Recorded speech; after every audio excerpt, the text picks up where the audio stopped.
क्रांति की शुरुआत जो है वो दूसरों से उम्मीद रखकर नहीं होती है। क्रांति की शुरुआत होती है खुद क्रांति बनने से।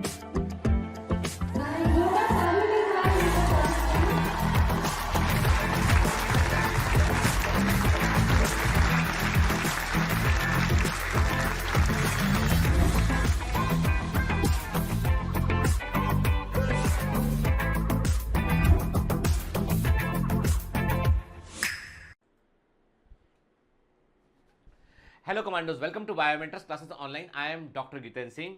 हम पढ़ रहे हैं बेटा कि कैसे हम फूड प्रोडक्शन को इनहांस कर सकते हैं। इसमें हमने देखा एनिमल ब्रीडिंग को देखा, हमने एनिमल हस्बेंड्री को देखा, हमने कि पोल्ट्री फार्म को हम कैसे इंप्रूव कर सकते हैं, डेयरी फार्म को हम कैसे इंप्रूव कर सकते हैं, बी कीपिंग के क्या फायदे होते हैं, मधुमक्खी पालन के हमने उसको भी देखा, फिशरीज के बारे में हमने बात किया, फिर प्लांट ब्रीडिंग को हम देख रहे थे। तो मैंने आपसे कहा था कि ग्रीन रिवॉल्यूशन क्या होता है, इसको मैंने बतलाया था आपको। मैंने आपसे कहा था कि हमारी कंट्री जब आजाद हुई तब हमारे पास अन्न की कमी थी, हमारे पास ग्रेन्स कम थे, लेकिन आज हमारे पास इतना ग्रेन्स है कि उसे हम बाहर एक्सपोर्ट भी करते हैं। ठीक है, तो ग्रीन रिवॉल्यूशन के ऊपर हमने बात किया था। हमने देखा था कि हाई यील्डिंग वैरायटीज क्या थी और किन वैरायटी का इस्तेमाल ग्रीन रिवॉल्यूशन में किया गया। चलिए, तो सबसे पहले मैं आपसे कुछ क्वेश्चन करूंगा, उन प्रश्नों के आप मुझे उत्तर करेंगे और फिर हम आगे बढ़ते हैं। इसमें के आपको बताना है किसे हम father of green revolution in world कहते हैं, कि father of green revolution in world. ठीक है, किसे हम विश्व में हरित क्रांति का फादर कहते हैं, किसे हम father of green revolution in world कहते हैं, किसे हम फादर ऑफ, किस साइंटिस्ट को हम father of green revolution in India कहते हैं।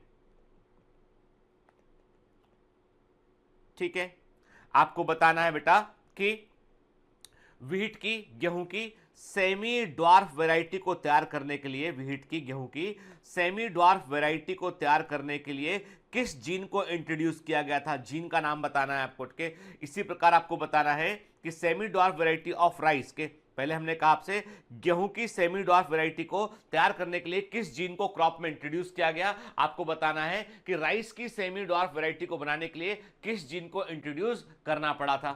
क्लियर? ठीक है, फिर आप बताएंगे मुझे कि जया और रत्ना किस क्रॉप की वैरायटी है, कि किस क्रॉप की वैरायटीज हैं हाई यील्डिंग। जया और रत्ना किस क्रॉप की हाई यील्डिंग वैरायटीज हैं, आप मुझे बताएंगे। कि आपको यह भी बताना है सोनारा 64 किस क्रॉप की वैरायटी है। ठीक है, सोनारा 64 किस क्रॉप की वैरायटी, ये भी आप बताएंगे। क्लियर? ठीक है, तो ये कुछ प्रश्न है जो दिमाग में रखिएगा बेटा आप, है ना। ठीक, चलिए, तो ग्रीन रिवॉल्यूशन के ऊपर हमने बात किया। हमने कहा कि ग्रीन रिवॉल्यूशन से जो है हमने फूड प्रोडक्शन को कई गुना बढ़ाया। ठीक, हमने क्या देखा बेटा, हमने पिछली क्लास में जहां बात खत्म की थी, हम पढ़ रहे थे कि कैसे, जो हमने देखा था कि कई बार जो है वो क्रॉप इतने बड़े पैमाने पर डैमेज हो जाती है कि पूरा का पूरा फसल जो है वो खत्म हो चुकी होती है, लोगों को खाने को अन्न भी नहीं मिलता है। मैंने आपको बताया था, याद है आपको, हमने बात की थी जो है वो late blight of potato disease की। Late blight of potato disease exam में कई बार पूछा गया है, इसलिए मैं कई बार इसका जिक्र कर रहा हूं। Late blight of potato disease जो है वो किससे होता है, फाइटोप्थेरा इन्फेस्टेंस से होता है, एक फंगस होता है लेट ब्लाइट डिजीज। ठीक है, एक बीमारी होती है अर्ली ब्लाइट ऑफ पोटैटो, किससे होता है, अल्टरनेरिया सोलेनाई फंगस से होता है। किससे होता है ये, अल्टरनेरिया सोलेनाई फंगस से होता है, सोलेनाई फंगस से होता है। Early blight of potato Alternaria solani fungus से होता है। लेट ब्लाइट ऑफ पोटैटो जो है फाइटोप्थेरा इन्फेस्टेंस से होता है। आयरलैंड की पूरी फसल आलू की खत्म हो गई और लोग अकाल पड़ गया, लोगों को खाने को कुछ नहीं मिला। कई लोग, हजारों लोगों की डेथ हुई आयरलैंड में। फेमाइन ऑफ बंगाल की यदि हम बात करते हैं तो ब्लास्ट डिजीज ऑफ राइस, वहां पे हुआ था ब्लास्ट डिजीज ऑफ राइस के हेलिमिंथोस्पोरियम ओराइजी ने पूरा का पूरा जो है वो आप समझ लीजिए कि हमारा राइस, फिर चावल की फसल को खत्म कर दिया था बंगाल के अंदर। ठीक है, तो कई बीमारियां ऐसी होती हैं जो अकाल का कारण बन सकती है, तो हमें ऐसे क्रॉप प्लांट डेवलप करने पड़ेंगे जो कि डिजीज के प्रति रेजिस्टेंट हो के। तो हमने देखा था कि गेहूं की वैरायटी, व्हीट की वैरायटी है हिमगिरी, जो कि लीफ एंड स्ट्राइप रस्ट और हिलबंट डिजीज से जो है वो रेजिस्टेंट होती है। कि hill bunt disease, leaf and stripe rust, इसके प्रति वो रेजिस्टेंस होती है। ब्रासिका जो है, ब्रासिका इसकी इसकी जो डिजीज रेजिस्टेंस वैरायटी उसका नाम है पूसा स्वर्णिम, करण राय भी कहते हैं। ये व्हाइट रस्ट ऑफ क्रूसीफर के लिए जो है वो रेजिस्टेंस होता है। फिर कॉलीफ्लावर की जो डिजीज रेजिस्टेंस वैरायटी है वो है पूसा शुभ्रा और पूसा स्नोवॉल K1 के, ये black rot and curl blight black rot के लिए रेजिस्टेंस वैरायटी होती है, जो कॉमन डिजीज है कॉलीफ्लावर के अंदर के। काउपी वैरायटी का नाम है पूसा कोमल, ठीक है, बैक्टीरियल ब्लाइट डिजीज के लिए रेजिस्टेंस होता है। चिली मिर्ची की बात करें, पूसा सदाबहार, ये chilli mosaic virus, tobacco mosaic virus और लीफ कर्ल वायरस के लिए रेजिस्टेंस होता है। क्लियर? अब आपको ध्यान रखना बेटा, ये जो टेबल है ना, ये बड़ा अजीबोगरीब तरीके से नाम दे रखा है एनसीईआरटी उसको, लेकिन हमको याद रखना पड़ेगा। तो मैंने पहले भी आपसे कहा था मैं आपको एमसीक्यू फॉर्मेट में डीपीएस में क्वेश्चन दे दूंगा इसके, तो वो आप लगाएंगे ना तो आपको ये चीजें याद हो जाएंगी, ठीक है। लेकिन तब भी बेटा मैच दी कॉलम में याद रखना, कई बार कहता है कि ये सबसे बड़ा बाउंसर क्वेश्चन होगा, है ना। पूछ लिया उसने, आपको एक तब दे दिया उसने पूसा स्वर्णिम, पूसा सदाबहार, पूसा कोमल, अब 3 क्रॉप दे दी एक तब मैच करने को, तो पता होना चाहिए भैया कि पूसा स्वर्णिम जो है ब्रासिका की वैरायटी है, पूसा कोमल जो है काउपी की वैरायटी है, पूसा सदाबहार चिली की वैरायटी है। अब ये तो पता हमको होना चाहिए, ठीक है। ठीक, चलिए, अब पिछली क्लास में मैंने आपसे एक बात कही थी कि कन्वेंशनल ब्रीडिंग जो होती है, जो परंपरागत ब्रीडिंग होती है वो स्लो होती है, उसमें टीडियस प्रोसेस होता है, उसमें आपको सुपीरियर पेरेंट को चुनना होता है। तो हमने सारे स्टेप देखे हुए थे कि हम जंगल में गए, हमने पेरेंट को सिलेक्ट किया, लेकर आए हमने कि भाई कौन सा डिजीज रेजिस्टेंस, उसको चुना हमने, उसके बाद उसको हमने रीजनल क्रॉप से क्रॉस कराया, फिर हाइब्रिड को हमने जो है सिलेक्ट किया और उस हाइब्रिड को हमने फिर जो आगे कल्टीवेट करने के लिए दे दिया हमने, ठीक है। तो जो नॉर्मल जो ट्रेडिशनल ब्रीडिंग मेथड होती है वो काफी मेहनत का काम होता है और उसमें कई बार डिजायरेबल रिजल्ट भी नहीं मिलते। इसलिए साइंटिस्ट ने जो है जैसे जैसे जेनेटिक्स में पकड़ बनी हमारी, जैसे जैसे डीएनए की जानकारी मिलती चली गई हमें, तो हमने क्या किया, हमने डीएनए में चेंज करना सीख लिया हमने। आज हमारे पास में एक तरीका है, वो है म्यूटेशनल ब्रीडिंग, कि हम गामा रेडिएशन का इस्तेमाल करें, डीएनए के अंदर परिवर्तन कर दें, डीएनए के कुछ हिस्सों को तोड़ दें, हम कुछ हिस्सों को नया हम जो है वो उसमें जोड़ना चाहे जोड़ सकते हैं, लेकिन क्रोमोसोम के जीन के अंदर हम कुछ जीन को साइलेंट करके, कुछ जीन को हटा के हम क्रॉप के अंदर बड़ा परिवर्तन कर सकते हैं। दरअसल म्यूटेशनल ब्रीडिंग जो होता है बेटा, गामा रेडिएशन से सबसे अच्छा रिजल्ट मिलता है हमको डिजीज रेजिस्टेंस क्रॉप को बनाने में। उसके पीछे कारण है, कारण ये कि कोई ना कोई डीएनए का हिस्सा ऐसा होता है जो कोई पर्टिकुलर टाइप का प्रोटीन बनाता है और वो प्रोटीन जो है डिजीज पैथोजन के लिए रिसेप्टर के रूप में काम करता है। मेम्ब्रेन के ऊपर कई प्रोटीन, देखिए याद रखिएगा, आपका जो जीनोम है, आपका जो भी जीनोम है, अपना डीएनए है, उसमें 70% जीन जो है उन प्रोटीन को बना रहे होते हैं जो कि मेम्ब्रेन प्रोटीन होते हैं। रेस्ट 30% जीन जो है वो आपके एंजाइमेटिक प्रोटीन्स को बना रहे होते हैं जो एंजाइम का रूप में काम कर रहे हैं। मतलब आपकी सेल मेम्ब्रेन, सब किसी भी ऑर्गेनिज्म की सेल मेम्ब्रेन सबसे इंपॉर्टेंट हिस्सों में से एक होती है, क्योंकि जो भी ट्रांसपोर्टेशन अंदर या बाहर आना है वो मेम्ब्रेन के थ्रू होता है और मेम्ब्रेन पर कई तरह के रिसेप्टर पाए जाते हैं। तो कई बार क्या होता है, जैसे वायरस का इंफेक्शन है तो वायरस एक पर्टिकुलर रिसेप्टर को पहचान कर वहां जुड़ता है, तब अटैक करता है। बैक्टीरिया के जो टॉक्सिन है, बैक्टीरिया के जो जहरीले पदार्थ है, टॉक्सिन है, वो भी जो है रिसेप्टर से जुड़ते हैं, तब तो सेल अंदर रिएक्ट करती है उसके लिए। जब वो केमिकल अंदर ही नहीं आएगा तो सेल कैसे रिएक्ट करेगी, सेल कोई रिएक्शन ही नहीं देगी। तो कई बार क्या होता है, जब हम गामा रेडिएशन का इस्तेमाल करते हैं तो डीएनए का में हम ऐसा परिवर्तन कर देते हैं, डीएनए में हम ऐसा चेंज कर देते हैं जिसके अंदर, जिसके कारण वो पर्टिकुलर प्रोटीन जो एक रिसेप्टर के रूप में काम कर रहा होता है वो डिमॉर्फ हो जाता है। जब वो डिमॉर्फ हो गया तो जो भी एंटीजन आया, जो भी जो है वो वायरस आया, उसको कोई रिसेप्टर ही नहीं मिला वहां पे, तो उसका इफेक्ट सेल के अंदर हो ही नहीं पाया। ये रेजिस्टेंस बनाने का तरीका होता है। बायोकेमिकल लेवल पर ये बात करते तो यही तरीका होता है रेजिस्टेंस बनाने का, ठीक है। इसलिए म्यूटेशनल ब्रीडिंग, गामा रेडिएशन जो है वो बड़ा इफेक्टिव होता है इन चीजों के लिए। के कभी कभी हमें अच्छे रिजल्ट मिलते हैं, क्या कभी कभी कुछ जीन ऐसे होते हैं जो जो जो, जो हार्मफुल जीन होते हैं उनको भी हम इससे हटा देते हैं, इसके चलते क्रॉप का यील्ड भी बढ़ जाता है, ठीक है। क्या लिखा देखते हैं हम। कुछ बच्चों ने बोला सर आप देखकर लिख के जो है वो पढ़कर क्यों पढ़ा रहे हैं, आप पढ़ाते रहिए, आप मत पढ़िए सेंटेंस को, ठीक है। देखो भैया ऐसा है कि आपको पढ़ना है ना तो जैसे मैं पढ़ा रहा हूं वैसे ही पढ़ना है, कि नहीं समझ में आता है तो जाइए किसी और चैनल पे, बहुत सारे चैनल है भैया, बहुत चैनल के, मतलब आप ज्ञान मत दीजिए, ज्ञान लीजिए यहाँ पे आके। आई डोंट वांट कि आपका ज्ञान मैं एक्सेप्ट करूं, ठीक है। आप बुरा माने अच्छा माने मुझे कोई फर्क नहीं पड़ता, ठीक है। आपको यहाँ पे ज्ञान लेना है, ठीक है, आपको देना नहीं है, एग्जाम आपको देना है, एग्जाम मेरे को नहीं देना, ठीक है। इसलिए जब मैं ये स्टेटमेंट पढ़ता हूं ना बेटा, तो मैं आपको एनसीईआरटी का स्टेटमेंट समझाता हूं कि ये एनसीईआरटी में क्या लिखा हुआ है।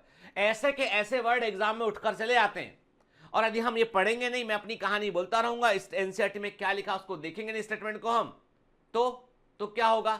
तो ये होगा कि हमको समझ में नहीं आएगा कि क्या लिखा था वहां पे एग्जाम के। एग्जाम में एनसीईआरटी का पैराग्राफ या स्टेटमेंट उठा के दे देंगे वो आपको, है ना। इसलिए भरोसा रखिए, नहीं तो जाइए प्लीज, ठीक है।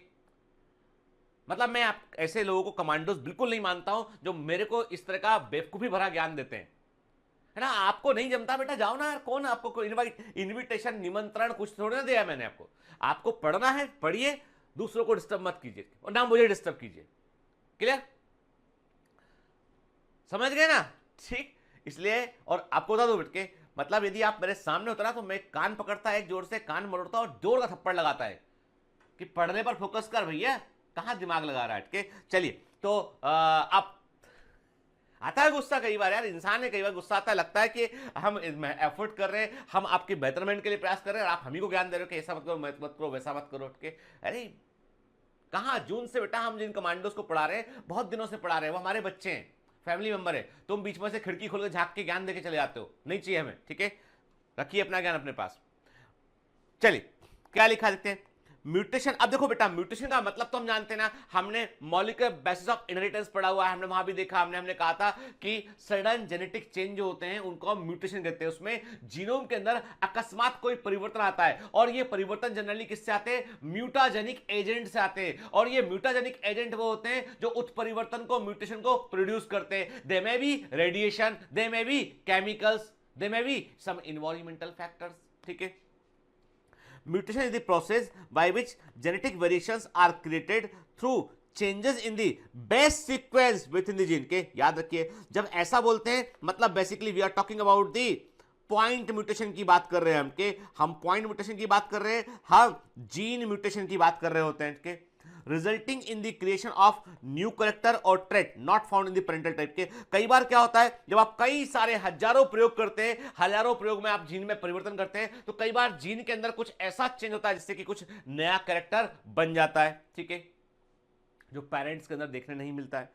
It is possible to induce mutation artificially through the use of chemical. मैंने कहा ना कि केमिकल का यूज कर सकते हैं यहां पर हम के, और रेडिएशन, और सबसे कॉमनली हम प्लांट्स के लिए गामा रेडिएशन इस्तेमाल करते हैं, और एनिमल्स के लिए हम एक्सरे यूज करते हैं। एनिमल्स के लिए एक्सरे का इस्तेमाल करते हैं हम, और प्लांट्स के लिए हम जो है वो गामा रेडिएशन का इस्तेमाल करते हैं हमके। और ये गामा रेडिएशन का इस्तेमाल इतने बड़े पैमाने पर होता है कि कलकत्ता के अंदर एक गामा गार्डन है, जो कोलकाता के बच्चे जानते हैं, वहां एक गामा गार्डन है, और गामा गार्डन में सारे प्लांट वही लगाए गए हैं जिनको गामा रेडिएशन से जिनके अंदर चेंज किया गया, जिनके अंदर गामा रेडिएशन से परिवर्तन किया गया है, ठीक है। लॉन्ग आइलैंड न्यूयॉर्क में पहली बार अमेरिका के अंदर एक गार्डन तैयार किया गया, इसमें सारे प्लांट वही लगाए गए जो गामा रेडिएशन से तैयार किए गए। उसके बाद दिल्ली के अपना कलकत्ता में जो इंडिया में भी इस तरह का गार्डन बनाया गया, ठीक है। इसमें क्या क्या गामा रेडिएशन का इस्तेमाल करते हैं। Selecting and using the plant that have desirable character. अब आपने कई सारे प्लांट प्रोड्यूस करोगे, कुछ के अंदर जीन्स में ऐसा परिवर्तन आएगा कि कुछ नया टाइप का बन जाएगा, वो उसको हमने सिलेक्ट कर लिया हमने के। इस प्रकार से ब्रीडिंग करेंगे तो उसे बोलेंगे हम म्यूटेशनल ब्रीडिंग बोलेंगे। तो what is the meaning of mutation breeding? Mutation breeding का मतलब है कि हमने प्लांट की सेल्स में जीनोम के अंदर म्यूटेशन किया, कई बार म्यूटेशन किया, और उसके अंदर जीन के अंदर परिवर्तन किए, और जीन के अंदर चेंज करने पर हमें ऐसा कैरेक्टर मिल गया जो डिजायरेबल था। तो ये हो गया म्यूटेशनल ब्रीडिंग हो गया ये।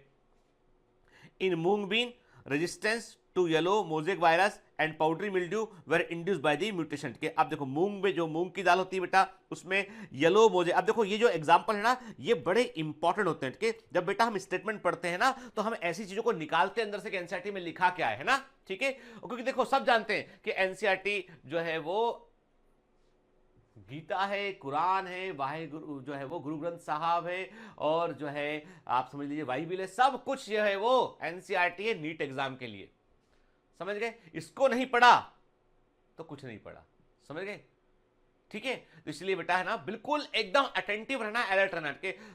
मैं देखो ऐसा है कि गुस्सा होना, कई बार क्या होता है कि आदमी, मुझे कई बार एक गुरु जो होता है ना, अब देखो चूंकि मैं गुस्सा हूं आपसे, 10 बातें मैंने बोल दी आपसे, एक गुरु जो होता है वो कुम्हार के समान होता है।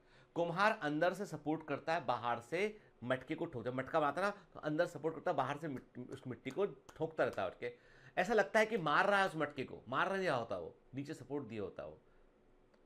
जब आपके पेरेंट्स आप पर गुस्सा करते हैं, जब आपके गुरु आप पर गुस्सा करते हैं, तो आप समझ लीजिए ना कि ये गुस्सा जो है उनके लिए नहीं, या आपके लिए है, आपके बेटरमेंट के लिए, आपकी बेहतरी के लिए है। और जो दुनिया में गुरु का सम्मान नहीं करता है, माता पिता का सम्मान नहीं करता है, दुनिया उसका सम्मान कभी नहीं कर सकती है। ये याद रखना, गांठ मान लेना। आज भी मुझे मेरे प्राइमरी स्कूल के टीचर मिलते हैं, मैं पेड़ छूता हूं उनके, आज भी मैं उनका पूरा सम्मान करता हूं। 80-90 साल के हो गए सेंसर, आज भी उनका फोन आता है, दिवाली पर मैं फोन करता हूं उन्हें। मेरे जो मेडिकल के समय के टीचर थे, आज भी मैं उन्हें पूरा सम्मान देता हूं, चाहे वो AK जैन सर हो, चाहे वो PL जैन सर हो, चाहे वो KD मिश्रा सर हो, चाहे वो जो है SK जैन सर हो, चाहे वो शैल दीदी क्यों ना हो, सबका मैं बराबर सम्मान करता हूं। शैल दीदी का भी उन्होंने मुझे गाइड किया हुआ है उस समय। तो शैल दीदी से जानते हैं आप, आपके बायोलॉजी के डाउट सॉल्व करती है शैल मैडम, वो मेरी भी गुरु रही है कभी। She is one of the best teacher ever. तो एक बात याद रखना, जिंदगी में कभी हम जब आगे बढ़ते हैं ना, तो हमें अपनी जड़ों को नहीं भूलना चाहिए। हमें अपने गुरु का, अपने माता पिता का, मां का सम्मान, पिता का सम्मान जरूर करना चाहिए। लाइफ जो है ना, उसमें बहुत सारे ऑब्स्टिकल्स आते हैं कई बार जिंदगी में। यदि आपके गुरु का आशीर्वाद आपके साथ में है, आपके माता पिता का आशीर्वाद आपके साथ में है, तो आपके खिलाफ भगवान ही क्यों ना खड़ा हो, क्या बोल रहा हूं, आपके खिलाफ भगवान ही क्यों ना खड़ा हो, तो भी आप जीतेंगे। याद रखिए इस बात का। कुछ ब्लेसिंग्स ऐसी होती है जिनको आप देख नहीं सकते, महसूस नहीं कर सकते, पर ताकत उनकी इतनी होती है कि वो आपको कहां से कहां लॉन्च कर सकती है। जो मुझे, मैं ये नहीं बोलता आप मेरा सम्मान कीजिए, मैं बिल्कुल नहीं बोलता इस बात के, ये तो दिल से होता है, बोलने से, मांगने से कुछ नहीं मिल सकता है के। मैं इतना पर कहता हूं,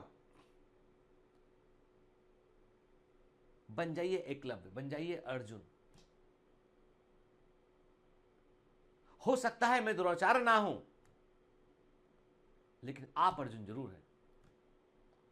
आप दुनिया के सबसे अच्छे शिष्य जरूर बन के दिखाइए। हो सकता है गुरु में 10 कमियां हों, पर आप में कोई कमी नहीं होना चाहिए। ठीक है, चलिए। तो याद रखो हम क्या पढ़ रहे हैं, हम निकाल रहे हैं यहां से कि मूंग की जो फली होती है, मूंग बीन जो होती है, उसमें येलो मोजेक वायरस का इन्फेक्शन होता है, पाउडरी मिल्ड्यू का इन्फेक्शन होता है। तो इसके लिए हमने रेजिस्टेंस को डेवलप किया, कैसे, म्यूटेशन से। तो मूंग बीन के अंदर जो येलो मोजेक वायरस और पाउडरी मिल्ड्यू का जो रेजिस्टेंस है, वो म्यूटेशन से प्रोड्यूस किया गया है। ठीक है, क्लियर। देखिए, मैंने कहा आपसे ये गामा गार्डन का हम फोटोग्राफ देख रहे हैं। This is the photograph showing the gamma garden. ये जो सिंबल होता है ना, ये सिंबल बना हुआ येलो सा, इसका मतलब है रेडिएशन हैजार्ड के। जहां कहीं पर आपको ये सिंबल दिखाई दे, इसका सिंपल सा मतलब होता है it is a radiation danger zone के, रेडिएशन हैजार्ड। ठीक है, मतलब ये वो जगह है जहां पर रेडिएशन बड़ी मात्रा में हो सकते हैं। तो ये गामा गार्डन है, इसमें आप देख रहे हैं कि जो है वो जो प्लांट्स लगे होंगे वो बेसिकली जो है वो गामा रेडिएशन से प्रोड्यूस किए गए प्लांट होंगे। ठीक है, तो फर्स्ट गामा गार्डन दुनिया में बना था न्यूयॉर्क के अंदर, USA में, न्यूयॉर्क के अंदर, लॉन्ग आइलैंड में। और फर्स्ट गामा गार्डन इंडिया में बना था बोस रिसर्च इंस्टीट्यूट इन कलकत्ता 1959। ठीक है, अब गामा रेडिएशन में क्या करते हैं हम गामा रेडिएशन में जो है सिलेक्टेड एम्ब्रोजेनिक सेल्स को लेते हैं, हम सिलेक्टेड एम्ब्रोनिक सेल्स को लेते हैं, फिर हम गामा रेडिएशन का इस्तेमाल करते हैं। और इसके लिए बेसिकली हम कोबाल्ट 60 का इस्तेमाल, कोबाल्ट 60 से हम गामा रेडिएशन को रिलीज कराते हैं। कोबाल्ट 60 का यूज करते हैं, सेल को रेडिएशन डालते हैं हम, और फिर सेल्स में जो भी परिवर्तन आता है उसका हम जो एक सेल्स को कल्चर करते हैं, टिश्यू कल्चर का इस्तेमाल करते हैं, और फिर उससे जो प्लांट बनते हैं उनके अंदर उसका इफेक्ट देखते हैं हम कि क्या इफेक्ट जो है रेडिएशन का है। और इस इफेक्ट को बता दूं मैं पहले से, हाँ, कोई नहीं जानता है। रेडिएशन डालने पर क्या इफेक्ट होगा ये कोई नहीं जानता है, ये सब रैंडम होता है। और हमें एक बार इफेक्ट मिल गया, फिर हम उसके जीनोम की स्टडी करते हैं, क्या परिवर्तन आया है इसके अंदर और ये कैसे क्रॉप बेहतर है। और एक बार एक अच्छा डिजायरेबल पौधा मिल गया ना, उसकी सारी सेल्स को निकाल के टिश्यू कल्चर से हम हजारों पौधों को तैयार करते हैं। जब हम एक प्लांट की, एक डिजायरेबल प्लांट की सभी सेल्स को निकालकर हजारों प्लांट को तैयार कर देते हैं, उस मेथड को हम बोलते हैं माइक्रो प्रोपेगेशन बोलते हैं, माइक्रो प्रोपेगेशन कहते हैं। ठीक है, तो इसमें टिश्यू कल्चर का हमें इस्तेमाल करना होता है। ठीक है, several wild relative of different cultivated species of plant have been shown to have certain resistance characters but have very low yield के। देखिए अब सिंपल सी बात है, कई सारे वाइल्ड रिलेटिव जो क्रॉप के होते हैं, कल्टीवेटेड प्लांट, जो आप कल्टीवेटेड क्रॉप यूज कर रहे हैं, जो भी आप कल्टीवेटेड स्पीसीज का इस्तेमाल कर रहे हैं, उनके वाइल्ड रिलेटिव जंगल में जो मिलते हैं नेचुरली, वो डिजीज रेजिस्टेंट होते हैं, लेकिन उनका उत्पादन काफी कम होता है। Hence there is a need to introduce the resistant gene into the high yielding cultivated varieties। इसलिए जरूरत ये पड़ती है कि हम उनके रेजिस्टेंस जीन्स को जो है वो हमारी कल्टिवेटेड वैरायटी में हम इंट्रोड्यूस कर सके। क्लियर? अब इसका एक एग्जांपल दिया है इसमें कि कैसे क्या। Resistance to yellow mosaic virus in bhindi. ठीक है, लेडी फिंगर की बात करें, भिंडी की बात करें, ओकरा भी बोलते हैं इसको हम, लेडीज फिंगर भी कहते हैं इसे हम। ठीक है, ओकरा या भिंडी में जो येलो मोजेक वायरस का रेजिस्टेंस है, साइंटिफिक नेम भिंडी का होता है बेलमोसस एस्कुलेंटस के, ए को साइलेंट पढ़ते हैं यहाँ पे, Abelmoschus esculentus is the scientific name of the bhindi के। फिर इसको जो इसमें क्या किया हमने जो है वो इसमें भिंडी में जो येलो मोजेक वायरस का रेजिस्टेंस था उसको was transferred from a wild species, एक वाइल्ड स्पीसीज से हमने जीन को लिया और एक नई वैरायटी को हमने तैयार किया जिसका नाम रखा हमने प्रभानी क्रांति।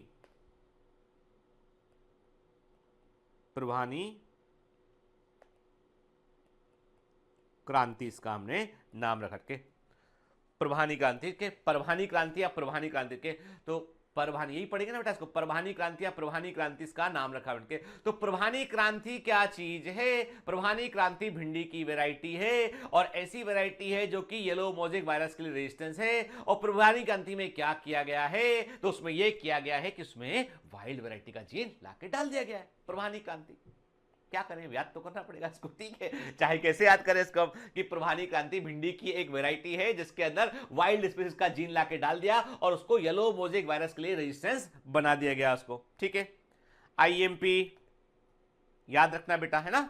ठीक है, मैं सारे बेटा मैं आपको एक काम करूंगा इसमें ना थोड़ा मुझे वक्त दीजिए इसमें, क्योंकि मुझे थोड़ा सा टाइम निकालना पड़ेगा इसमें। तो मैं ये जो इस चैप्टर में मैं आपको जो स्टेटमेंट वाइज एनसीईआरटी है वैसे मैं आपको क्वेश्चंस फ्रेम कर दूंगा। ठीक है, तो वो क्वेश्चन आपको एमसीक्यू बुक में नॉर्मली देखने नहीं मिलेंगे, पर मैं स्टेटमेंट वाइज क्वेश्चन को फ्रेम करके आपको दे दूंगा एक बार। तो एक डीपीएस 30 40 50 क्वेश्चन का डीपीएस हम लगा लेंगे ना इसके ऊपर, तो ये जो जितने भी चीजें हमें दिखाई पड़ रही है सब हमको आसानी से याद हो जाएंगी। ठीक है, अब कब मत करना, मैं बता दूंगा आपको बहुत जल्दी। ठीक है ना, चलिए तो अब वापस लौट के आ गए हम पहले वाली स्लाइड पे कि व्हीट की डिजीज रेजिस्टेंट वैरायटी का नाम क्या है? हिमगिरी। तो हिमगिरी वैरायटी की खासियत क्या है? हिमगिरी गेहूं की एक वैरायटी है जो कि लीफ एंड स्ट्राइप रस्ट और हिलवंट के डिजीज के लिए रेजिस्टेंस होती है। पूसा स्वर्णिम क्या है? पूसा स्वर्णिम ब्रासिका की जो है सरसों की एक वैरायटी है जो व्हाइट रस्ट के लिए रेजिस्टेंस होती है। पूषा शुभ्रा और पूषा स्नोवॉल केवन क्या है? तो पूषा शुभ्रा और पूषा स्नोवॉल केवन कॉलीफ्लावर की वैरायटी है जो black rot and curl blight और ब्लैक रॉट के लिए रेजिस्टेंस होती है। फिर पूषा कोमल क्या है? काउपी की एक वैरायटी है, काउपी का हिंदी नाम मैं भूल रहा हूं, काउपी की एक वैरायटी है जिसका जो कि बैक्टीरियल ब्लाइट के लिए रेजिस्टेंस होती है। फिर पूषा सदाबहार क्या है? ये मिर्ची की वैरायटी जो कि chilli mosaic virus, tobacco mosaic virus और लीफ कर्ल डिजीज के लिए रेजिस्टेंस होती है। ठीक है, clear? All the above examples involve the source of the resistant gene and there are some crop species which has to be bred for disease resistance or in the wild related species. Okay, देख लिए हमने example सारे। The transfer of resistant gene is achieved by sexual hybridization between the target and the source plant followed by the selection के। मतलब कई बार क्या करते हैं बेटा, जब हमारे पास में इतना रेडिएशन टेक्नोलॉजी का हम यूज नहीं करते हैं तो हम सिंपल हाइब्रिडेशन कराकर भी जो है वो रेजिस्टेंट वैरायटी को तैयार करते हैं। उसके लिए हम कन्वेंशनल हाइब्रिडेशन का इस्तेमाल भी करते हैं। ठीक है, अब आगे बढ़ते हैं। तो ये तो देख लिया हमने पहले कि डिजीज रेजिस्टेंस क्रॉप वैरायटी को बनाने का तरीका क्या होता है। अब बात करते हैं हम कि इंसेक्ट पेस्ट यानी कई सारे कीट जो होते हैं वो भी फसल को डैमेज करते हैं। ठीक है, तो पेस्ट का मतलब क्या होता है? पेस्ट में केवल इंसेक्ट नहीं होते, पेस्ट में इंसेक्ट भी आते हैं, इसमें माइसेस भी इसके अंदर आते हैं, मतलब वे सारे के सारे एनिमल्स जो फसल को डैमेज करते हैं, फसल पकते समय, फसल उगते समय या स्टोर की गई फसल में, उनको हम पेस्ट कहते हैं। तो पेस्ट में सब कुछ शामिल है, सारे एनिमल शामिल हैं जो आपकी ग्रोइंग क्रॉप को डैमेज करते हैं, जो एक क्रॉप मैच्योरिंग क्रॉप को डैमेज करते हैं, जो एक स्टोर्ड क्रॉप को डैमेज करते हैं, वो सब पेस्ट के अंदर आते हैं। तो हम कैसे तैयार करें ऐसी रेजिस्टेंस को डेवलप करें पेस्ट के प्रति कि कीड़े फसल को कम नुकसान पहुंचाए। Another major cause of large scale destruction of crop plant and crop produce is insect and the pest infection के। तो दूसरा तो छोटे छोटे इंसेक्ट जो होते हैं वो भी क्रॉप को डैमेज करते हैं। कई बार जो है वो चूहे भी जो है क्रॉप को डैमेज करते हैं। चूहे जनरली जो है वो स्टोर्ड क्रॉप को डैमेज करते हैं। Insect resistance in host crop plant may be due to morphological, biochemical and physiological characteristic की। देखिए अब बड़ी अच्छी बात ये कि जो इंसेक्ट रेजिस्टेंस जो क्रॉप प्लांट में होता है ना, वो उसके लिए प्लांट क्या करता है, प्लांट मॉर्फोलॉजिकल चेंजेस कर लेता है। कई बार फिजियोलॉजिकल चेंजेस देखने मिलते हैं हमको। आपने कभी गौर किया, कभी आप देखना कुछ आपको पत्तियां ऐसी मिलेंगी, कुछ आपको लीफ ऐसी मिलेंगी जिस लीफ के ऊपर से, एक मैंने कहा ये एक लीफ है, ये एक लीफ है, ठीक है। आप देखिए कई बार आपको ऐसी लीफ मिलेगी जिसके ऊपर आपको बारीक बारीक बारीक बारीक बारीक बारीक आपको हेयर्स दिखाई पड़ेंगे। आप गौर से देखिए कई लीफ आपको ऐसी मिलेगी, कई प्लांट की लीफ ऐसी होंगी जिनके ऊपर, लीफ के ऊपर आपको बारीक बारीक व्हाइट से आपको हेयर दिखाई पड़ेंगे, बिल्कुल बारीक है। आप ऐसे देखेंगे आपको नहीं समझ में, आप हाथ लाएंगे आप समझेंगे हाँ इसमें कुछ बारीक बारीक हेयर्स प्रेजेंट है। वो हेयर्स भी एक मॉर्फोलॉजिकल तरीका होता है कि इंसेक्ट उन लीफ को खा ना पाए, ठीक है। कई बार आप देखेंगे कि जो पतले तने, गेहूं का पतला तना होता है ना, वो सॉलिड सा होता है ना, वो एक समझ लीजिए आपकी वो इतना सॉफ्ट तना नहीं होता, उठ के थोड़ा हार्ड होता है, वो भी कीड़े से बचने का तरीका होता है। तो क्रॉप ने अपने आप को, जो ड्यू कोर्स ऑफ इवोल्यूशन, जैव विकास के दौरान क्रॉप ने भी अपने आप को जो है वो कीड़ों से बचाने की कोशिश की है, ठीक है। अब हम वही समझने की कोशिश कर रहे हैं कि हमें उन कैरेक्टर को कैसे इनहांस करना है, कैसे दूसरे क्रॉप प्लांट में उसको हमें इंट्रोड्यूस कर देना है, ठीक है। देखिए hairy leaves in several plant, कई पौधों में जो रोमदार लीफ होती है, लीफ के ऊपर बारीक बारीक हेयर्स होते हैं, are associated with resistance to insect pest, जैसे कि रेजिस्टेंस टू जैसिड एक इंसेक्ट होता है कॉटन में जो से खाता है, ठीक है। सीरियल लीफ बीटल जो होते हैं व्हीट में, ये सब क्या करते हैं, ये लीफ को खा जाते हैं और पत्तियों को खा जाएंगे ये, तो क्या होगा, पत्तियां कम हो जाएंगी, पत्तियां कम हो जाएंगी तो फोटोसिंथेसिस कम होगा, तो क्रॉप का प्रोडक्शन घट जाएगा, ठीक है। तो कई पौधे क्या करते हैं, अपने लीफ में बारीक बारीक हेयरी स्ट्रक्चर को डेवलप कर लेते हैं। इन व्हीट, गेहूं में, solid stem lead to non preference by the stem sawfly, एक इंसेक्ट होता है स्टेम सॉफ्लाई, ठीक है। वो क्या करता है, वो वास्तव में जो है वो मुलायम तने होते हैं, सॉफ्ट स्टेम जो होता है उनको खाता है वो, लेकिन गेहूं का जो तना होता है वो सॉलिड होता है और हार्ड होता है, तो उसको वो अवॉइड कर देता है, नहीं खाता उसको। तो ऐसी गेहूं की वैरायटी जो पेस्ट रेजिस्टेंस है उनका तना आपको हार्ड देखने मिलेगा, ठीक।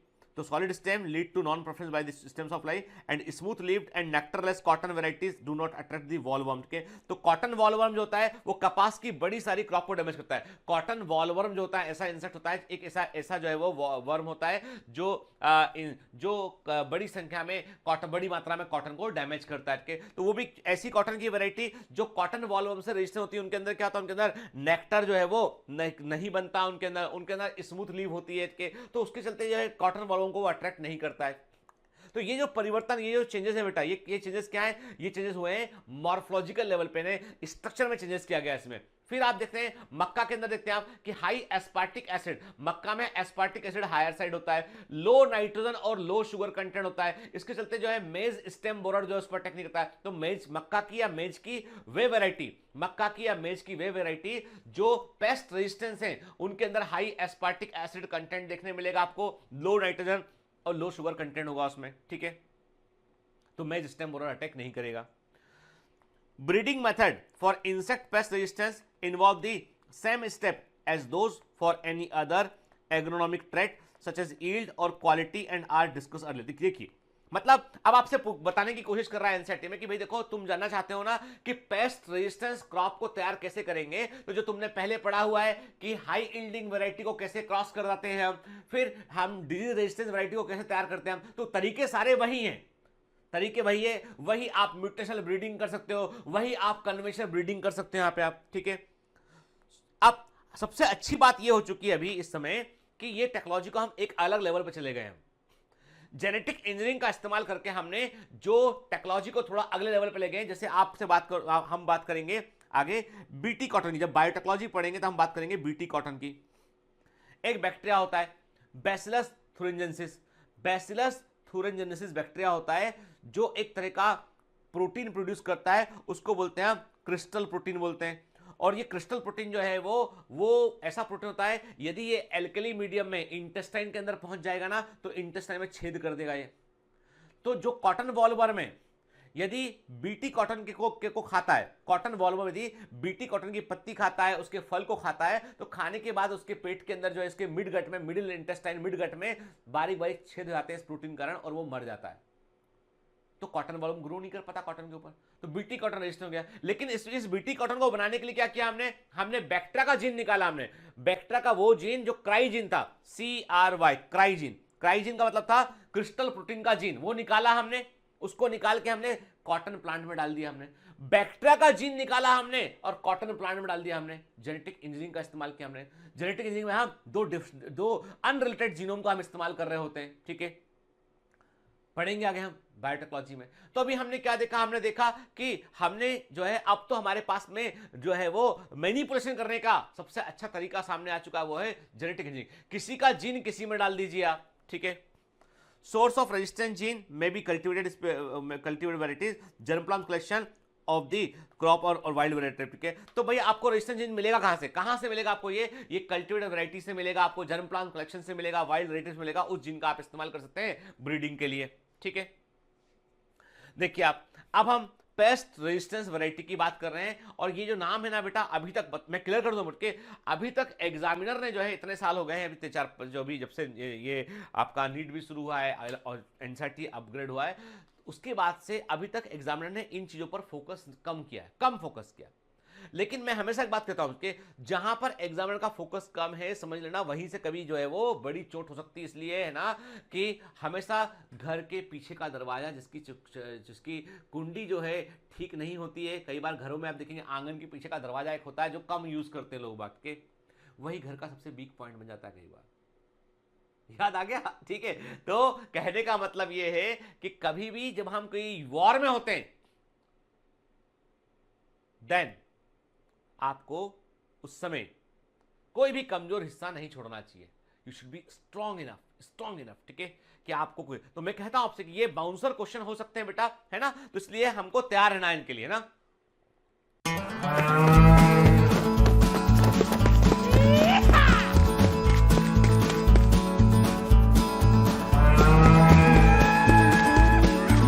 Hi, sorry to disturb you in between lecture.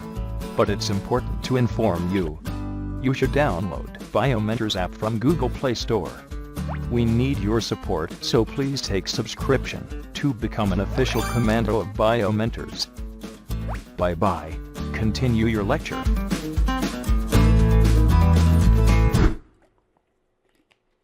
हो सकता है बेटा कि हम जो एफर्ट मेहनत कर रहे हैं इसके लिए काम ना आए, ये भी हो सकता है। पढ़ा याद किया नहीं आया, कोई बात नहीं, लेकिन आ गया तब क्या करेंगे हम? तब तो अफसोस के अलावा कुछ बचेगा नहीं। और मैं कहता हूं जिंदगी में हमेशा अपनी सीमाओं से बाहर निकलिए, लिमिट से बाहर निकलिए, अफसोस की कोई जगह नहीं होना चाहिए, ठीक है। ब्रासिका रैपसीड मस्टर्ड जो होता है उसकी वैरायटी का नाम है पूसा गौरव। जो एफिड्स एक तरह के इंसेक्ट होते हैं जो इसको डैमेज करते हैं, उनके लिए रेजिस्टेंट होता है।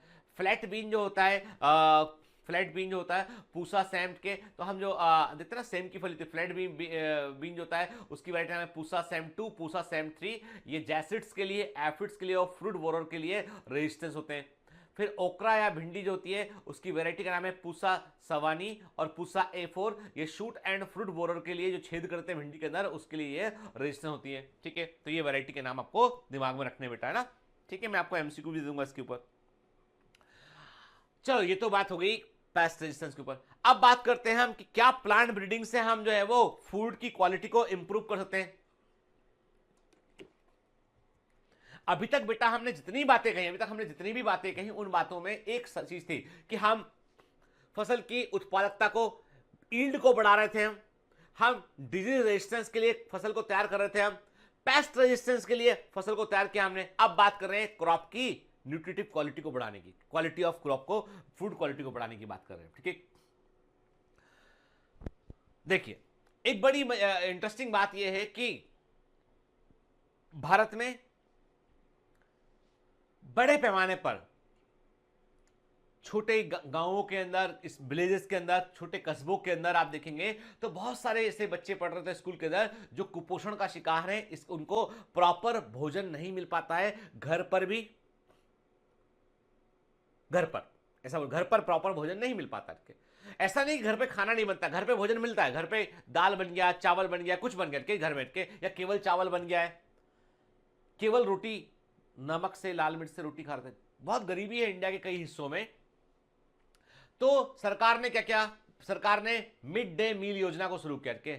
उन्होंने, गवर्नमेंट ने कहा कि भाई देखो ऐसा है कि बच्चा स्कूल तो जाएगा ना, उससे दो फायदे। एक तो बच्चा स्कूल जाएगा तो एजुकेट होगा, दूसरा बच्चे को हम यदि खाने को देंगे तो बच्चा उसके मोह के चलते वो स्कूल तक आएगा और स्कूल में उसे खाना मिलेगा और उस खाने में उसको दाल मिलेगी, रोटी मिलेगी, प्रॉपर न्यूट्रिशन मिलेगा। अब ये बात अलग है कि इसको स्कूल लेवल पे लोग कैसे इंप्लीमेंट करते हैं। गवर्नमेंट का तो बाकायदा एक प्रोटोकॉल है कि ये इतना कैलोरी फूड के अंदर होना चाहिए, इतना प्रोटीन होना चाहिए, इतना कार्बोहाइड्रेट होना चाहिए। गवर्नमेंट का बिल्कुल प्रोटोकॉल है, क्लियर।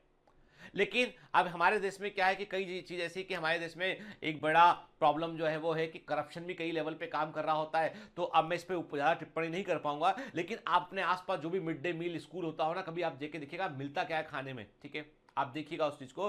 तो जो ईमानदारी से जो लोग काम कर रहे हैं वो बाकायदा बच्चों को दाल, रोटी, सब्जी जो मिलता है स्कूल के अंदर, दाल चावल, खिचड़ी, दलिया जो है, जो भी उनके मेन्यू में शामिल है वो प्रोवाइड कर रहे हैं। उसके पीछे कारण ये है कि वो चाहते हैं कि बच्चों को न्यूट्रिशन की कमी ना हो। फिर एक डिपार्टमेंट है गवर्नमेंट का, महिला एवं बाल विकास विभाग, women and child development, WCD बोलते हैं, वुमेन एंड चाइल्ड डेवलपमेंट। वो डिपार्टमेंट यही देख रहा है कि आंगनबाड़ी में क्या काम चल रहा है, बच्चों को मिड डे मील में फूड किस क्वालिटी का मिल रहा है, महिलाओं को बराबर आयरन की गोली मिल रही है कि नहीं मिल रही है, प्रेग्नेंट महिलाओं का ध्यान रख रहे हैं कि नहीं रहे, आशा कार्यकर्ता होती है, आंगनबाड़ी कार्यकर्ता होती है। बहुत सारा सिस्टम गवर्नमेंट ने बनाया हुआ है। क्यों बतला रहा हूं ये? इसलिए बतला रहा हूं कि एक देश, जिस देश के नागरिकों को यदि प्रॉपर भोजन नहीं मिलेगा, उनकी बॉडी में प्रॉपर प्रोटीन कंटेंट नहीं होगा, वो हेल्दी नहीं रहेंगे। तो आप उनसे बोलो कि तुम मेहनत करो, खूब काम करो और हमें कमा के दो, टैक्स भी दो हमको, कैसे पॉसिबल है? आपको पहले अपने नागरिकों को स्ट्रांग करना पड़ेगा कि आप उनकी हेल्थ का ध्यान रखें, सेहत का। सबसे अच्छा इन्वेस्टमेंट कोई गवर्नमेंट का यदि होता है ना तो वो हेल्थ में होता है। पर दुख की बात है कि सबसे कम इन्वेस्टमेंट हमारे इंडिया में हेल्थ में ही होता है। हेल्थ सेक्टर को इंप्रूव करेंगे तो आम आदमी की स्वास्थ्य सुधरेगा, स्वास्थ्य सुधरेगा तो वो अधिक काम करेगा, अधिक काम करेगा तो देश की तरक्की में वो बड़ा योगदान देगा। भोजन और बेहतर स्वास्थ्य मूल आवश्यकताओं में से एक है। More than 840 million people in the world do not have adequate food to meet their daily food and nutrition requirement. A far greater number 3 billion people suffer from micronutrient, protein and vitamin deficiency. इसे hidden hunger कहते हैं। मतलब ये कि आपने, एक आदमी है, उसने कहा कि भाई हम तुमको खाने को दे रहे ना, भरपेट तो खाने को तुमको मिलता है। सुबह तुमको एक थाली भर के चावल मिलता है, खाओ खूब चावल। दिन में तुमको फिर एक थाली चावल मिलता है, वो भी खाओ था चावल। रात को भी तुमको चावल मिलता है, खूब खाओ चावल। सुबह दोपहर शाम चावल चावल चावल चावल चावल चावल खाते खाते साल बीत गए, 2 साल बीत गया। होठ के किनारे फटने लगे हैं, चिलाइटिस, एंगुलर चिलाइटिस, विटामिन बी की कमी, नाखूनों से यहां से स्किन निकलने लगी है, विटामिन B12 एंड आयरन की कमी, नाखून फ्रेजाइल हो गए, कैल्शियम कमी, हाथ पैरों में दर्द होता है, कैल्शियम की कमी, जोड़ कटकट करते रहते हैं, कैल्शियम की कमी, नस को ऐसे, हाथ को ऐसे किया तो इतने में हाथ चढ़ गया, पैर चढ़ गया सुबह सोते हुए, कैल्शियम की कमी, सोडियम की कमी, पोटेशियम की कमी, गले की ग्लैंड बढ़ गई है, आयोडीन की कमी। कितनी कमी की बात करोगे? मुंह में बार बार छाले पड़ते हैं, विटामिन फॉलिक एसिड की कमी, vitamin B1, B3, B6, B12 उसकी कमी, विटामिन C की कमी, रात में दिखाई देना कम हो जाता है, विटामिन A की कमी। कितनी कमियां, ढेर सारी कमियां आ जाएंगी क्योंकि आपका भोजन संतुलित नहीं है।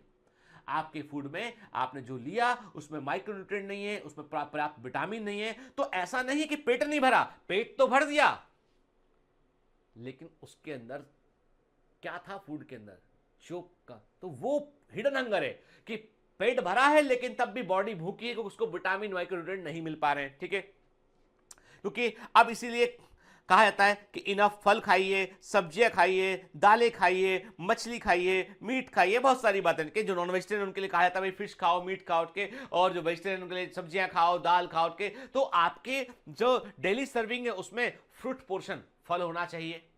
अब फल का मतलब ये नहीं कि आप लग्जरियस फल की बात करें महंगे, जो भी सस्ता फल जो सीजनल मौसमी फल है, अमरूद है अवेलेबल है, गांव में पेड़ों पे लगा हुआ अमरूद, आम है, अमरूद है, केला है।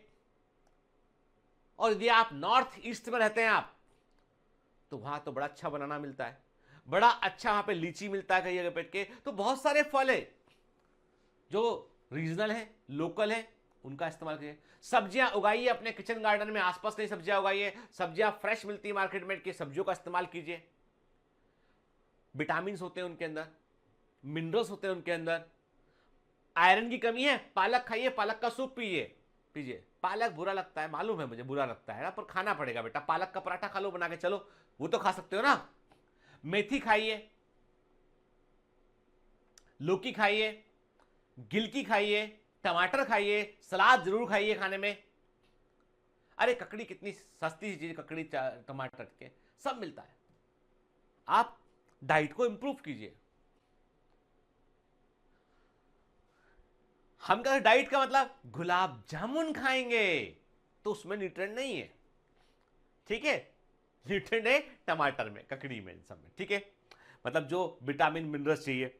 Diet lacking essential micronutrient particularly iron, vitamin A, iodine, zinc increase the risk of disease, reduce life span and reduce mental abilities। के देखिए जिंक डाइट में कम होगा तो भी बड़ा गंभीर असर पड़ेगा, आपका डीएनए ठीक से नहीं मल्टीप्लाई नहीं कर पाएगा, लाइफ कम होगी, सेल्स की लाइफ कम हो जाएगी के। तो आपके बेहतर खाने से जापान के लोग जो है वो कहते हैं ईट द रेनबो, हम इंद्रधनुष खाते हैं। जापान का आदमी जब खाना खाता है तो उसकी थाली के अंदर कम से कम जो है वो जितने आपके रंग होते हैं, 7 कलर स्पेक्ट्रम के पूरे कलर, वो सब उसकी थाली में होते हैं।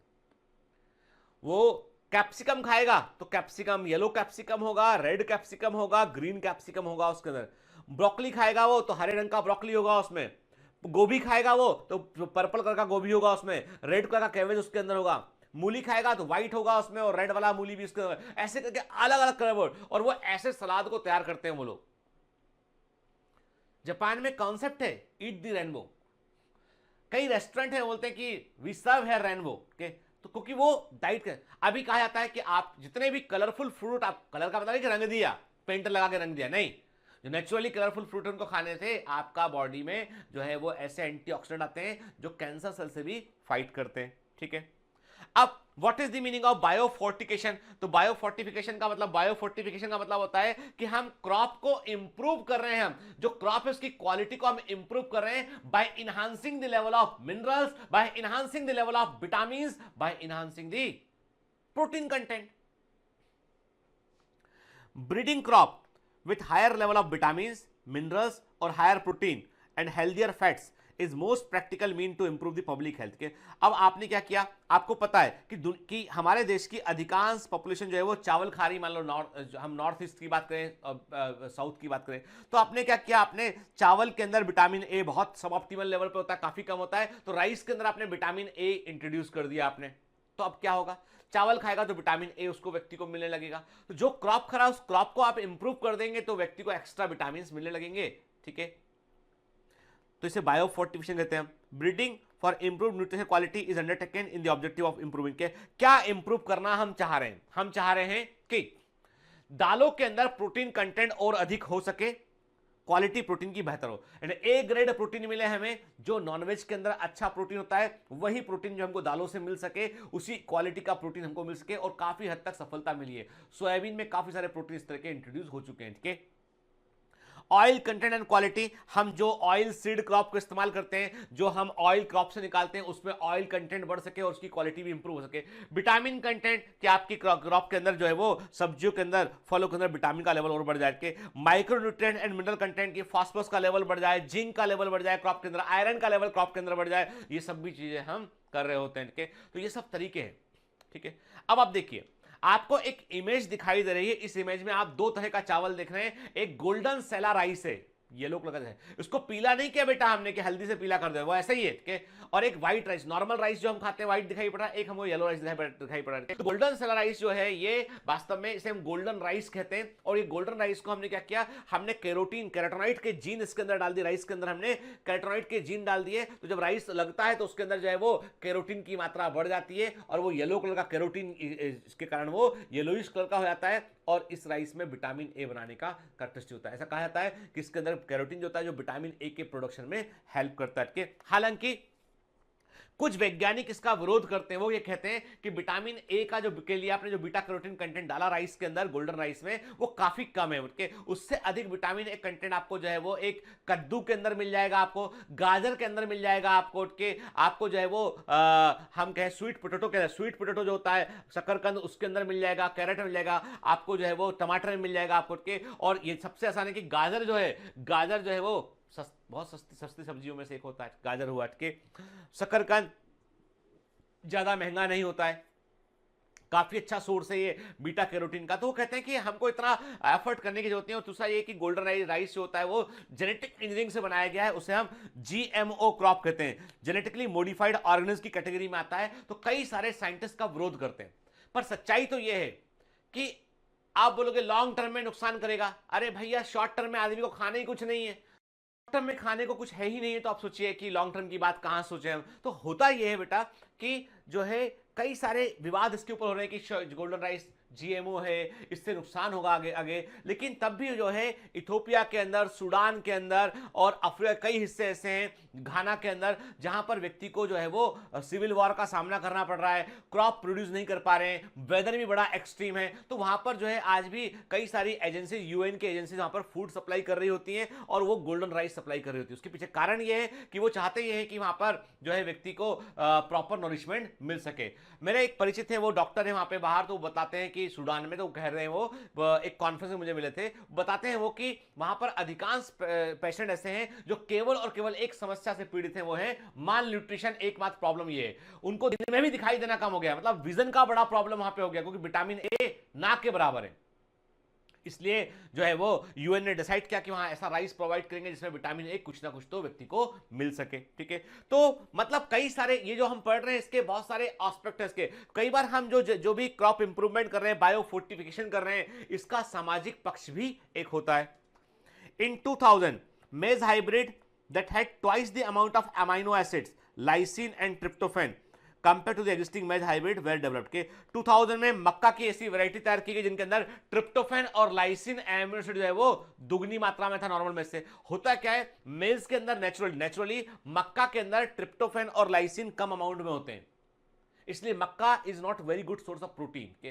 तो इसका यदि अमाउंट बढ़ा दोगे तो maize also become a good source of protein. ठीक है, वीट वैरायटी का नाम है एटलस 66 के, आईएमपी है, मैं कह रहा हूं बेटा आईएमपी है तो मतलब है आईएमपी। ठीक है, एटलस 66 गेहूं की एक ऐसी वैरायटी, इसमें हाई प्रोटीन कंटेंट होता है, इसके अंदर अधिक प्रोटीन कंटेंट होता है। कि इसका उपयोग भी जो है वो हम क्या करते हैं, ऐसे इसके उपयोग से हमने जो है वो व्हीट की क्वालिटी को हम इंप्रूव करते हैं और कल्टिवेटेड व्हीट में हम इस वैरायटी का इस्तेमाल कर रहे हैं, इसको क्रॉस कराते हैं उससे हम वैरायटी सेट के। तो एटलस 66 जो है वो एक ऐसी व्हीट वैरायटी जो हाई प्रोटीन कंटेंट वाली वैरायटी है, और इस वैरायटी का इस्तेमाल हम एज ए डोनर भी कर रहे हैं दूसरी वैरायटी को इंप्रूव करने के लिए। ठीक है, इसी प्रकार राइस के अंदर आयरन ना के बराबर होता है, तो राइस के अंदर भी हमने आयरन को फोर्टिफाइड किया है, मतलब उसके अंदर हमने ऐसे जीन डाले जिससे कि जो है वो उसके अंदर आयरन की मात्रा भी बढ़ सके। तो ये सब क्या है, ये सब है कि आपका एक नेचुरल फूड कंटेंट जिसके अंदर कोई ना कोई मिनरल न्यूट्रिएंट, विटामिन, कोई ना कोई माइक्रो न्यूट्रिएंट जो है कम अमाउंट में था, आपने उसको इनहांस कर दिया है जिससे कि वो सेम फूड मटेरियल जो है वो व्यक्ति की आवश्यकताओं को, उसकी बॉडी की रिक्वायरमेंट को वो पूरा कर सके। ठीक है, the Indian agriculture research institute new Delhi, याद रखना IARI, Indian agriculture research institute new Delhi, इसने भी कई सारी वेजिटेबल क्रॉप को रिलीज किया है जो कि विटामिन और मिनरल से रिच होती हैं। ठीक है, से विटामिन ए एनरिच कैरेट होता है, कैरेट के ऐसी गाजर, ऐसी पालक और ऐसे पंपकिन को तैयार किया जिसमें विटामिन ए की अमाउंट नॉर्मल से अधिक होता है। इसी प्रकार जो करेला है, बिटर गॉड करेला है, बथुआ की फली होती है, मस्टर्ड सरसों है, टमाटर है, उसके अंदर विटामिन सी को हमने एनरिच किया हुआ है। फिर पालक के अंदर और बथुआ के अंदर आयरन और कैल्शियम का अमाउंट बढ़ा दिया गया है। फिर ब्रॉड बीन जो होता है, ब्रॉड बीन होता है, लेबलब होता है, फ्रेंच और गार्डन पी जो होता है, हम सेम की फली की बात कर रहे हैं यहाँ पे के, हम जो है वो बरबटी की बात कर रहे हैं, वो जितनी भी फलियां होती है उनके अंदर भी हमने प्रोटीन अमाउंट को और अधिक बढ़ा दिया। मतलब जो नेचुरली प्रेजेंट था उस अमाउंट को हमने और अधिक इनहांस कर दिया है by the use of this technology की, हमने जीन को वहां पे इंट्रोड्यूस कर दिया है। ठीक है, अब एक और इंटरेस्टिंग बात आती है सिंगल सेल प्रोटीन की, कि ये क्या होते हैं। देखिए, प्रोटीन का सोर्स देखिए, यदि एक व्यक्ति नॉन वेजिटेरियन है, वो नॉन वेज खाता है, तो उसके लिए प्रोटीन का सोर्स हो गया meat, poultry meat, fishes, prawns के, ये सब प्रोटीन का सोर्स उसके लिए हो गया। ठीक है, लेकिन जो व्यक्ति वेजिटेरियन है उसके लिए प्रोटीन का सोर्स क्या है? उसके लिए प्रोटीन का सोर्स होता है दालें, पल्सेस। ठीक है, एंड वेरी फ्यू वेजिटेबल्स, हम स्पाइनस हम बात करते हैं इसकी, ब्रोकली की बात करते हैं, broccoli is a very good source of protein. ठीक है, हम बीन्स की बात करते हैं, there are also good source है, ग्रीन बीन्स की बात करें वो भी अच्छा सोर्स है प्रोटीन का। तो लेकिन जो है बेस्ट क्वालिटी प्रोटीन कैसे मिले, क्योंकि कई इंडियन डाइट के अंदर, भारत की, इंडिया की डाइट के अंदर सबसे बड़ी प्रॉब्लम ये होती है कि हमारा प्रोटीन कंटेंट सब ऑप्टिमल होता है, काफी कम होता है। ठीक है, conventional agriculture production of cereal, pulses, vegetable, fruit may not be able to meet the demand of food at the rate at which the human and animal population is increasing। के लगातार बढ़ती हुई मानव जनसंख्या एनिमल्स की population की requirement को पूरा करने के लिए जो दालें, जो अनाज हम पैदा कर रहे हैं वो पर्याप्त नहीं है। ठीक है, अब a shift from grain to meat diet. अब कई लोग क्या करते हैं, कई लोग सोचते हैं कि भाई प्रोटीन अच्छा मिल जाए, इसलिए वो अनाज से वो मीट की ओर जो है वो मूव कर जाते हैं, कि मीट डाइट पे को जो है प्रेफर करते हैं। प्रॉब्लम ये होता है कि जैसे आप सोचते हैं कि भाई यदि हमने मीट खाया तो अनाज जो है वो कम कंज्यूम होगा, ठीक है, मीट खाएंगे तो ज्यादा बेटर, लेकिन गलत, ये कॉन्सेप्ट गलत है। कारण ये है कि जिस भी मीट को खाया जाता है, जिस भी एनिमल को खाया जाता है, वो एनिमल जनरली हार्बिवोर कैटेगरी का होता है। जैसे हम जो है बात करें, हम जो है वो बकरी की बात करें, हम पोल्ट्री की बात करें, हम यहाँ पे, ठीक है, जो जनरली अनाज के दाने खाती है। ठीक है, हम किसी भी एनिमल की बात करें तो जैसे व्यक्ति को यदि कोई नॉनवेज खाना हुआ तो वो टाइगर का मांस नहीं खाएगा, उठ के वो हिरन का मांस खाएगा, गैर कानूनी है। खरगोश खाएगा, गैर कानूनी है। ठीक है, बता दो के। तो इंडियन लॉ के अकॉर्डिंग तो बात इतनी सी है कि जो भी एनिमल कंज्यूम किए जाते हैं वो भी तो फूड खाते हैं, ग्रेन्स पर डिपेंड होते हैं। तो ऐसा कहा जाता है कि जो है वो एक्चुअली में जो है तकरीबन 1 किलोग्राम मीट के लिए, 1 किलोग्राम मीट को एनिमल फार्मिंग के थ्रू 1 किलोग्राम मीट को तैयार करने में तकरीबन 3 से लेकर 10 ग्रेन, 3 से लेकर 10 किलोग्राम ग्रेन्स का इस्तेमाल होता है। टेक्निकली बिल्कुल सही तो है, 10 किलोग्राम ऑफ ग्रेन से 1 किलोग्राम मीट बनता है, क्योंकि इसका मतलब है फूड चेन के अकॉर्डिंग केवल 10% एक ट्रॉफिक लेवल से अगले ट्रॉफिक लेवल में शिफ्ट होता है। यदि 1 किलोग्राम मीट की आप बात कर रहे हैं तो उस 1 किलोग्राम मीट को बनाने के लिए कम से कम 10 किलोग्राम ग्रेन्स की रिक्वायरमेंट होगी। ठीक है, क्लियर? देखिए, अब जिसको जो एक सिंपल सा हम बात करते हैं कि एक मीट इंडस्ट्री जो है बहुत बड़ा इंडस्ट्री है मीट का, तो मीट इंडस्ट्री जो है वो उसके काम करने के दौरान बड़ी मात्रा में ग्रीन हाउस गैसेस निकलती हैं। Cattles are the big source of green house gases के। ऐसा कहा जाता है कि केवल और केवल मीट इंडस्ट्री से जितना ग्रीन हाउस गैस निकलता है, जितना वाटर को वो कंज्यूम करते हैं, वो ऑटोमोबाइल से कई गुना अधिक है। यानी ऑटोमोबाइल से निकलने वाली ग्रीन हाउस गैस और मीट इंडस्ट्री से निकलने वाली ग्रीन हाउस गैस में, मीट इंडस्ट्री से निकलने वाली ग्रीन हाउस गैस का अमाउंट ज्यादा होता है। ठीक है, they are much more than automobile. देखिए लिखा है साफ इसमें के the industrial meat production is so energy intensive, it is responsible for no less than 18% of the global greenhouse gas emission, that is 5% more than the car, truck, planes and trains combined। ठीक, तो अभी हाल ही में बड़ा एक जो है वो global warming को लेकर बड़ा इशू हो रहा है, तो कई सारे सेलिब्रिटीज और कई सारे लोग जो है वो इंडोर्स कर रहे हैं कि भाई आपको सप्ताह में कुछ दिन ऐसे रखना चाहिए। ये नहीं कहते आपसे कि मीट खाना बंद कर दीजिए पूरा आप, लेकिन सप्ताह में कुछ दिन ऐसे रखिए जिस दिन आप वीगन डाइट को फॉलो करें आप। ठीक है, जैसे आप देखिए within 10 years an average American person consume the meat of, के एक अमेरिकन व्यक्ति जो है 10 साल के में कितना खा चुका होता है, वो तकरीबन वो 2.1 पिग खा चुका होता है, 288 चिकन खा चुका होता है और 0.7 जो है काऊ खा चुका होता है, एक नॉर्मल अमेरिकन के। इंडियन डेटा हमारे पास अवेलेबल नहीं है, ये अमेरिकन डेटा है जो बताता है कि एक व्यक्ति इतना, एक आदमी इतने सारे एनिमल जो है वो और इनको पालने में, इनको ग्रो करने में कितना अनाज लगा होगा। यदि वो ये व्यक्ति उस अनाज को खाता ना तो शायद वो उतना अनाज खा ही नहीं पाता हो। ठीक है, more then 25% of human population is suffering from hunger and mall nutrition, इसका एक सोर्स हम निकाल। अब क्या करें, अब आप बोल रहे हो कि मीट भी कम कर दो, कुछ सप्ताह में कुछ दिन ऐसे रखो जो वीगन डेज हो, जहां पे आप केवल वेज खाएं आप, तो प्रोटीन कहां से आएगा?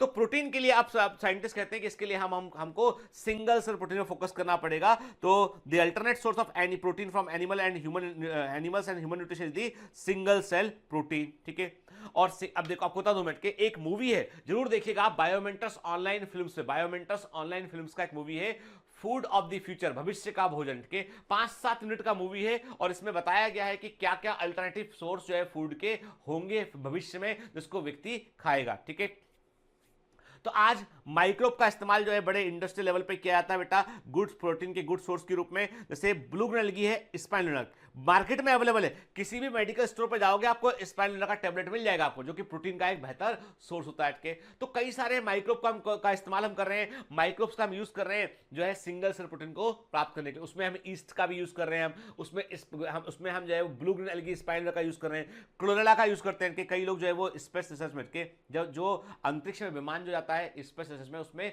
क्लोरेला एल्गी का करते हैं। और ये एल्गी जो है वो प्रोटीन का सोर्स भी होती है और साथ साथ में ये ऑक्सीजन भी प्रोवाइड करती है उनको। ठीक है, तो आज तो सिंपल सी बात है, जब हम सिंगल सेल प्रोटीन पर शिफ्ट करेंगे तो ये वो प्रोटीन होते हैं जो प्रोटीन माइक्रोब की हेल्प से बनते हैं, तो इनमें जनरली जो है वो पॉल्यूशन होने की संभावनाएं काफी कम हो जाती है इसमें। ठीक है, तो लिखा हुआ है blue algae like spirulina can be grown easily on material like waste water पे ग्रो कर सकते हैं उसको आप इसको मोलेसेस पर, एनिमल मैन्योर पे, सीवेज में कहीं भी ग्रो कर सकते हैं उसका, और it is a very good source of protein, mineral, fat and carbohydrate and vitamin. ठीक है, और इनसे इन्वायरमेंटल पॉल्यूशन भी रिड्यूस होता है। ठीक है, आप देख रहे हैं मार्केट में अवेलेबल स्पाइरुलिना का टैबलेट मिलता है, इसका पाउडर मिलता है इसका। ठीक है, कुछ बैक्टीरिया जैसे कि मिथाइलोफ्लस मिथाइलोट्रॉफस, के ये बैक्टीरिया ऐसे होते हैं जिनका हाई बायोमास प्रोडक्शन होता है, और ये तकरीबन ये बैक्टीरिया जो है they have very high rate of protein production. के certain bacterial species like Methylophilus methylotrophus because of its high rate of biomass production and growth can be expected to produce 25 ton of protein. की सोचिए अब ये bacteria जो है वो यदि आप लगातार ग्रो करेंगे तो ये 25 टन से अधिक प्रोटीन को ये प्रोड्यूस कर सकता है। The fact that edible mushroom are eaten by many people and large scale mushroom culture is growing in the state। के मैंने आपको जब फंजाई पढ़ाया था तो मशरूम्स के बारे में बात किया था हमने, मशरूम भी बड़ा पॉपुलर फूड हो रहा है इस समय प्रोटीन कंटेंट के लिए, और मशरूम को हम छोटे छोटे से जहां भी छोटी झोपड़ी के अंदर, छोटी जगह कहीं भी लगा सकते हैं। और मशरूम इंडस्ट्री एक कॉटेज इंडस्ट्री, बड़ी बढ़ती हुई इंडस्ट्री है और प्रोटीन का बड़ा अच्छा सोर्स है मशरूम भी। ठीक है, तो आज इस तरह के प्रोटीन पर हम फोकस कर रहे हैं जिन्हें हम बोलते हैं सिंगल सेल प्रोटीन कहते हैं। ठीक है, नेक्स्ट क्लास में हम बात करेंगे, जो लास्ट लेक्चर होगा उसमें हम बात करेंगे टिश्यू कल्चर के ऊपर बात करेंगे। ठीक है, तो आज हमने, और चैप्टर के बिल्कुल बेटा हम आखिर में पहुंच चुके हैं ऑलमोस्ट। ये चैप्टर अगली क्लास में, नेक्स्ट क्लास होगा, छोटा क्लास होगा, उसमें ये खत्म हो जाएगा। ठीक है, तो मुझे मालूम है कि चैप्टर उतना इंटरेस्टिंग आपको नहीं लगा जैसे बाकी चैप्टर थे, लेकिन मैं फिर एक बात आपसे कहता हूं बेटा कि यहां पर मुद्दा है प्रायोरिटीज का। मुद्दा यहां पर है कि हमको एग्जाम में कुछ भी ऐसा नहीं होना चाहिए जो हमने ना पढ़ा हो। अरे ये आप पढ़ लेंगे तो कॉन्फिडेंस रहेगा कि हमने पढ़ा है, हम कर लेंगे, क्वेश्चंस पे सॉल्व आएगा, तो है ना बेटा। और मैंने क्लास के शुरुआत में डांट दिया आप लोगों को, तो मेरी बात को अदरवाइज मत लीजिएगा। मैं आपसे बहुत प्यार करता हूं, मैं आपका भला सोचता हूं, मुझे ईगो नहीं है बेटा। मुझे जब आप अपने पद से भटकते हैं ना तो मुझे बुरा लगता है। हो सकता है कई लोग इसको सोचे कि सर को बड़ा ईगो है, सर बड़ा बोलते हैं कि ऐसा मैं करूंगा वही सही है। नहीं, यदि आप ऐसा सोचते हैं तो आप अपने टीचर को गलत आंक रहे हैं। आपके बात ईगो की नहीं है, बात है सही रास्ते पर चलने की। क्या आपको यकीन नहीं है, जब अविश्वास है तो फिर वहां कुछ नहीं हो सकता है। हमेशा जब लंबे रास्ते पर जाना होता है, बड़े रास्ते पे निकलते, बड़ी मंजिल की ओर निकलते हैं, तो विश्वास अपने ऊपर करना होता है। उस मील के पत्थर पे भरोसा करना होता है कि वो क्या दिशा दिखा रहा है, तभी पहुंच पाएंगे। All the best.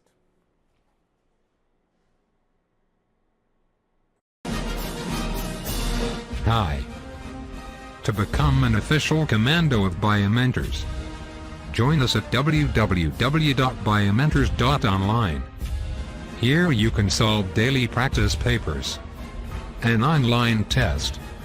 You can download performance enhancement sheets. You can track your progress. You can interact with other fellow commandos. Join us and prepare yourself.